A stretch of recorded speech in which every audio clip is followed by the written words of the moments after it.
నిన్న ఏషియా కప్లో భాగంగా అది కూడా సూపర్ 4లో India versus Pakistan match complete అయింది కదా.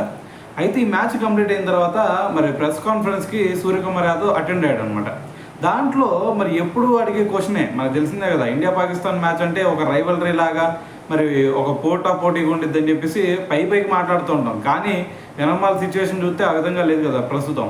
సో దీని గురించే సూర్య కూడా మాట్లాడాడు నిన్న. ఏమన్నాడు, మీరు ఎప్పుడు కూడా పోటీ గురించి మాట్లాడతారేంది, ఇండియా పాకిస్తాన్ మధ్య మ్యాచ్ అప్పుడు మరి ఏదైనా సరే ఒక 15 మ్యాచ్లు ఉన్నాయి అనుకోండి ఇండియా వర్సెస్ పాకిస్తాన్కి, అప్పుడు 7-7తో కానీ లేదు అంటే 7-8తో కనుక పోటీగా ఈ 2 మ్యాచ్లు జరిగినాయి అంటే అది ఏదన్నా రైవల్రీ అయితే లేదంటే పోటీ అయితే. అంతేగాని మరి ఒకసారి మీరు ఇండియా వర్సెస్ పాకిస్తాన్ మ్యాచ్ చూడండి, మొత్తం కూడా ఇండియా వన్ సైడే గెలుస్తుంది కదా. సో మరి వన్ సైడే చేసేస్తున్నప్పుడు ఇండియా మరి పోటీ గురించి మాట్లాడతారేంది, మొత్తం ఇండియానే కదా గెలిచేది.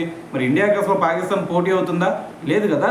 సో మరి మీరు ఏ విధంగా ఈ క్వశ్చన్ వేస్తున్నారని చెప్పేసి సూర్య ఒక కౌంటర్ ఇచ్చాడు అనమాట. సో దాంతోపాటు మరి మొన్న ఏషియా కప్లో కూడా చూసాం కదా, 2 మ్యాచ్లు ఇప్పటి వరకు జరిగినాయి. 2 మ్యాచ్లు ఎవరు గెలిచారు, ఇండియా వన్ సైడ్ చేసేసింది కదా. రేపు ఫైనల్ ఇండియా వర్సెస్ పాకిస్తాన్ జరిగినా సరే అది కూడా వన్ సైడే కదా అయ్యేది. మరి ఈ విధంగా పోటీ అని చెప్పేసి మాట్లాడుతూ ఉంటారు ఏందని చెప్పి సూర్య కూడా దీని గురించి మాట్లాడటం జరిగిందనమాట.